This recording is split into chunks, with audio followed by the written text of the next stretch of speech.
కర్నూలుకు మహర్దశ రాబోతుందా? ఎందుకంటే ఆల్రెడీ మొన్న చంద్రబాబు నాయుడు గారు చెప్పినట్టు ఈ డ్రోన్ పరిశ్రమ ఏదైతే ఉందో ఆ డ్రోన్ పరిశ్రమ ఎక్కడ పెట్టాలి అనే దానికి సంబంధించి ఒక ప్రాంతాన్ని అయితే ఎంపిక చేశారు. కర్నూలు జిల్లా పాలకొలను గ్రామ రెవెన్యూ పరిధిలోని ఒక స్థలాన్ని ఈ డ్రోన్ పరిశ్రమకు అనుకూలంగా ఉంది అంటూ కేంద్ర ఎయిర్పోర్ట్ అధికార ప్రతినిధుల బృందం చెప్పింది. కేంద్ర ప్రభుత్వ ఆదేశాల మేరకు దేశీయ విమానయాన విభాగం డైరెక్టర్ సంకేష్ మెహతా నేతృత్వంలోని చెన్నై, ఢిల్లీకి సంబంధించిన 20 మంది ఎయిర్పోర్ట్ డెవలప్మెంట్ కార్పొరేషన్ లిమిటెడ్ డైరెక్టర్ల బృందం ఆ పాలకొలను సమీపంలో అక్కడ ఆ స్థలాన్ని అయితే పరిశీలించింది ఈ బృందం. అక్కడ డ్రోన్ పరిశ్రమకు స్థాపనకు సంబంధించి సాధ్యాలు అక్కడ అనుకూలతలు ఏంటి అనే దాని మీద పూర్తిగా వాళ్ళు పరిశీలించారు. మొత్తానికి అంటే డ్రోన్ పరిశ్రమలు అంటే సత్యసాయి జిల్లా పుట్టపర్తిలో డ్రోన్ పరిశ్రమల స్థాపనకు సంబంధించి అక్కడ కూడా కొన్ని స్థలాలను పరిశీలించారు.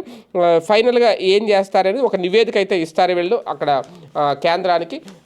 ఎక్కడెక్కడ పరిశీలించారు స్థలాలు, ఎక్కడ అనుకూలంగా ఉంది, ఏది ఏమైనా ఇంకా త్వరలో డ్రోన్ పరిశ్రమ పూర్తిగా కర్నూలులో కనుక ప్రారంభమైతే కర్నూలు రాయలసీమకు మహర్దశ పట్టినట్టే అనేది చూద్దాం జరుగుతుంది.